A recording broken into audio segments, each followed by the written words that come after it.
Salut à tous, c'est l'arithmétique, j'espère que vous allez bien. Bienvenue sur ma chaîne. Aujourd'hui, on va comparer les deux meilleurs artistes de la Côte d'Ivoire. Actuellement, c'est le rap qui domine en Côte d'Ivoire.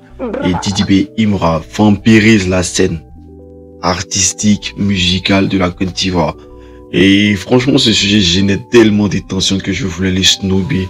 Voilà, je suis à la base un mec chill qui déteste les tensions et tout. Mais bof, comme je dois becter. Voilà, alors je vais en parler. Voilà, ma vidéo sera très différente des autres contenus sur internet. Ça blablate beaucoup pour pas grand chose en fait. Ici, on va faire une analyse point par point. Voilà, histoire de recentrer les choses.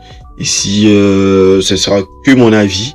Voilà, même si cette analyse sera assez honnête et équitable, mais ça vient de moi, c'est mon avis et tout.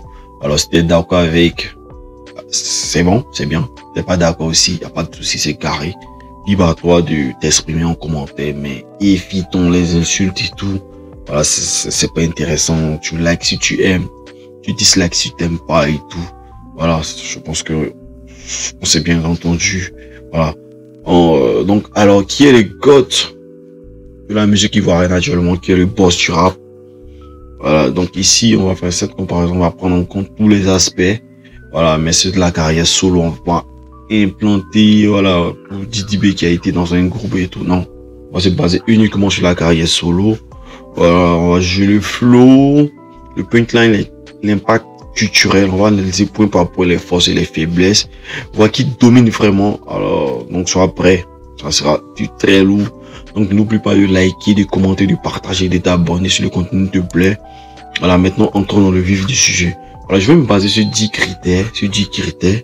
Voilà, je vais rapidement énumérer les critères pour commencer, pour ne pas que la vidéo soit trop longue, parce que là on a 2 minutes déjà.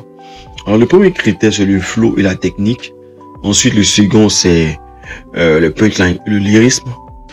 Le troisième critère c'est les thématiques abordées. Le quatrième critère c'est l'originalité et l'identité artistique. Le cinquième critère c'est l'influence et l'impact culturel. Le sixième critère c'est la discographie et la constance. Le septième critère, ce sont les performances live et la présence scénique. Le huitième, succès commercial et chiffres. Neuvième, les featuring et collaborations. Et enfin, le dixième critère, c'est l'évolution et les perspectives de longévité. Voilà. Maintenant, comment ça sera évalué? Chaque critère sera noté sur 3 points. Lorsqu'il y a, on peut dire, lutte dans un critère et qu'il y a un qui prédomine, soit fortement ou légèrement et tout, ça sera noté 1 et l'autre 2. Maintenant, lorsque un critère est totalement dominé par un artiste et tout, ça sera un 3-0. Ensuite, lorsque les deux sont au coude à coude dans un critère et tout, ça sera 1 point chacun. J'espère qu'on est clair. Donc, pour ne pas trop chipoter, on va entrer dans le vif du sujet. Pour le premier critère qui est le flow et la technique, ça sera l'analyse de la fluidité et de la rapidité et la variation du flow. Ont-ils un style unique ou ont-ils été influencés par d'autres artistes avant eux? Donc ici, clairement, je pense que les deux ont été un peu inspirés par les dévanciers, beaucoup par Arafat, pour son état d'esprit surtout. Donc, mais franchement, celui qui a cette variation du flow qui est beaucoup plus polyvalent, je pense que c'est Didi B, même si Imra a ce flow-là, qui pour moi c'est sa plus grande force en fait. Le flow de Imra est incroyable. Franchement, ça m'a dit de poser sur un beat. Ça donne des frissons lorsque tu entends sa voix un peu rock du manière là. Franchement, ça te met dans un très très bon mood. Mais là, le critère numéro 1, je donne 2 points à Didi B et 1 point à Imra. Pour le second critère qui est la punchline, les punchlines et le lyrisme, c'est basé sur la percutance des écritures, les textes sont dits profonds, imagés ou engagés ou juste divertissants. Franchement, je pense que les deux sont dans le divertissement. Voilà, Didi B a une beaucoup plus grande variété de musique, il chante le succès, il fait le bilan annuel, il donne l'envie de réussir, les festifs et tout. Imra a ce genre lyrical des drillers là, donc ce qu'il enferme un peu dans ce cocon là. Donc je pense que vu la polyvalence des Didi B dans plusieurs types et domaines de musique et tout, là je donne encore les 10 points à Didi B et 1 point à Imra. Pour le troisième critère, pour les thématiques abordées, là, franchement, comme je le dis, le drill te restreint dans un genre musical et dans un genre l'escale assez restreint.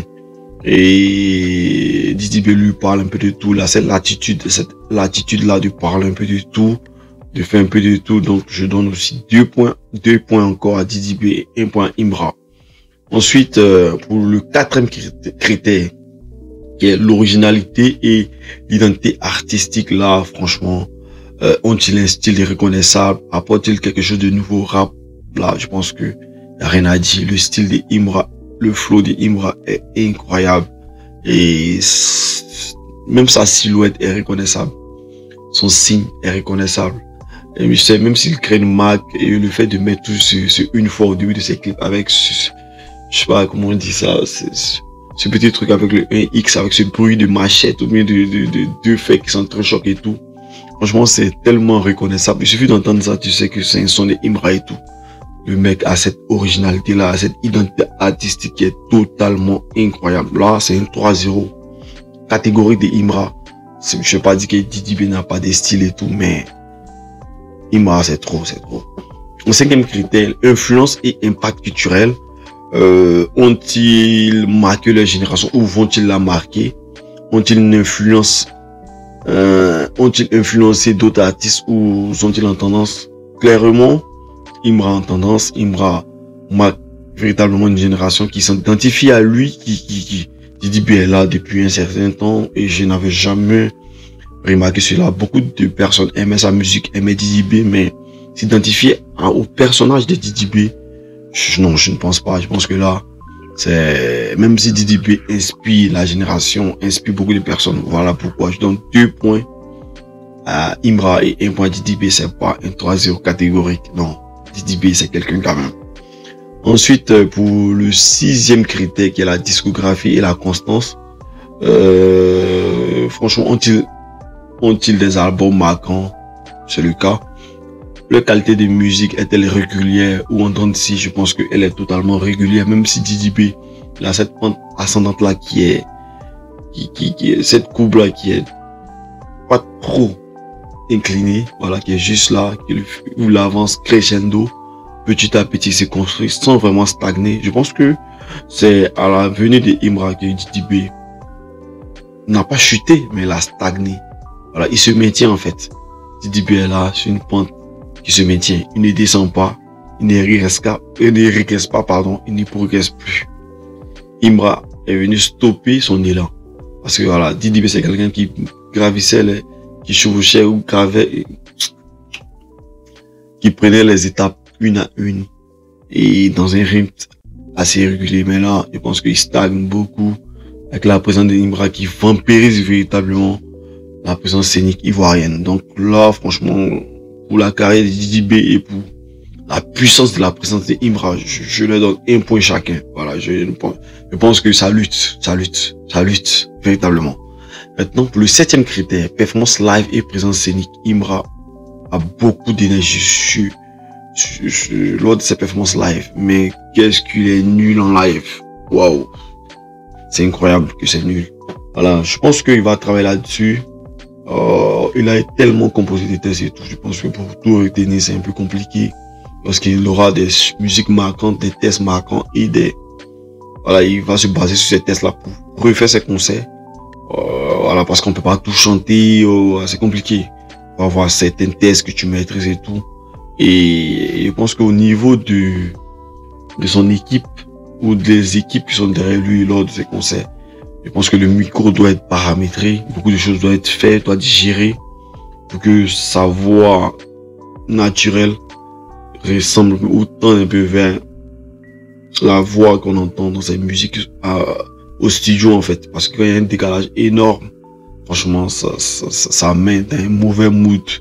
Voilà, donc je pense que pour le 6e critère, on va pas trop chipoter. Et pour le 7e critère, pardon, voilà, je donne 2 points à Didi B, voilà, qui fait tout bien, mais la présence scénique de Imra, l'énergie qui dégage Imra est tellement forte que je mets les deux au même niveau. Voilà, donc je leur donne 1 point chacun. Maintenant, en huitième critère, succès commercial et chiffres. Franchement, le dernier album de Imra a tellement cartonné que il ne peut pas ne pas gagner ces critères-là. Même si le Mojo Throne a été très bon, très bon, mais Mojo Throne n'a pas eu ce boom médiatique incroyable car jeune riche, voilà, donc rien que pour ça, rien que pour Jeune riche qui est un classique de la musique ivoirienne, je donne les 10 points à Imra et 1 point pour la carrière artistique de Didi B. Comme je l'ai dit, il faut toujours respecter Didi B. Maintenant, en neuvième critère qui sont les featuring et les collaborations, là, je pense que il y a rien à dire. Didi B a une pléthore de collaborations, c'est incroyable. Et toute la majorité de ces collaborations sont des bangers, des succès incroyables. Donc là, franchement, il n'y a rien à dire. Donc 3-0 pour Didi B. Quand tu jettes un coup d'œil à la discographie d'Imra, que tu regardes ses featuring, c'est pas au niveau, mais je pense que Imra a tellement en c'est bon. Je vais faire ça dans la conclusion, ok. Donc pour le 10e et dernier critère, qui est l'évolution et la longévité, franchement, Didi B se maintient. Voilà, Imra est venu stopper son élan. Par contre, Didi B ne chute pas. Il se maintient à son niveau qui est stable. Et je pense qu'il essaie de trouver des stratégies pour pouvoir continuer sa marche vers l'avant. Imra, est-ce qu'il pourra se maintenir à ce haut niveau de performance? Est-ce qu'il pourra rester tout en haut et gravir le sommet 10 pas, pas 10 pas, parce que Imra il ne fait pas step by step, non, il saute les étapes en fait. Il saute les étapes. Est-ce qu'il ne va pas se retrouver vite en besogne? Je ne pense pas parce qu'il enchaîne banger sur banger, même si on le clash et tout. Ça sera l'objet d'une prochaine vidéo. Voilà, je l'ai trouvé assez... Bon, on va pas trop parler de ça ici. Donc, ont-ils su évoluer avec le temps? Leur carrière sera-t-elle durable? Ou connaissent-ils une perte de vitesse? Franchement, je pense que leur carrière sera durable à tous les deux. Imra a posé les jalons de quelque chose de vraiment fort. Il s'est mis à un niveau directement où, franchement, il a pu prendre son temps pour poser banger sur banger. Parce que le plus dur dans la musique, c'est de pouvoir exploser. Et ensuite, la prochaine étape, c'est de pouvoir se maintenir à un certain niveau. Donc, je pense que il a fait un max de thunes. Il aura les moyens de pouvoir collaborer. Je pense que celle-là, ça sera l'heure des featuring et tout. Donc, pour ce 10e critère, il leur donne 1 point chacun, vu que il y a tellement de perspectives pour les deux artistes que, franchement, on doit juste se poser là et admirer. Donc, pour conclure, je puis dire que, franchement, Imra déjà, on va donner les notes. Voilà, on va donner les notes. Didi B totalise un nombre de 15 points et Imra un nombre de 13 points. Voilà, donc Imra talonne juste Didi B. Donc, pour mon analyse, Didi B est toujours le GOAT, même si Imra est juste à ça de le dépasser. Et je pense qu'aujourd'hui, qu'est-ce qui fait que Didi B est encore devant Imra? Je pense que c'est son parcours, ce sont ses collaborations, c'est sa prise et ses performances live. Voilà, je pense que si Imra travaille sur ces aspects-là, il va surpasser Didi B d'un point, d'une vitesse, que ça sera incroyable. Si Didi B travaille, et si Imra travaille ses performances live, il pose des bons featuring, avec peut-être un charisme, parce que là, je suis sûr qu'il a tellement de propositions de collaboration. Voilà, donc qu'il fasse de bons choix de collaboration.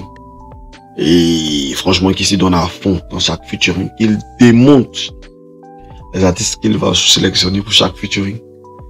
Et ensuite, quel défaut je peux dire. Voilà, je pense que s'il travaille sa présence, ses performances dans les concerts, et il a des très bons choix de featuring et tout, franchement, il sera imbattable, il sera le GOAT ultime. Donc, il est à ça d'être le GOAT de la musique ivoirienne, de régner sur la musique ivoirienne. Didi B se maintient encore et c'est à saluer. Donc, n'hésite pas à me dire ce que tu en penses en commentaire. La vidéo a été super longue. Franchement, je suis pas fier de faire une vidéo de 15 minutes. Waouh. Je pense que, donc, on va s'arrêter là. N'hésite pas à me dire ce que tu en penses en commentaire. C'était l'arithmétique. Comme je l'ai dit, peut-être que je vais parler je vais décrypter un peu les deux sont clash. De Didi B et de Imra et Syndicat. Voilà, pour me dire, pour te dire qui a gagné ce clash là. Voilà, donc c'était l'arithmétique en ensemble. Tous.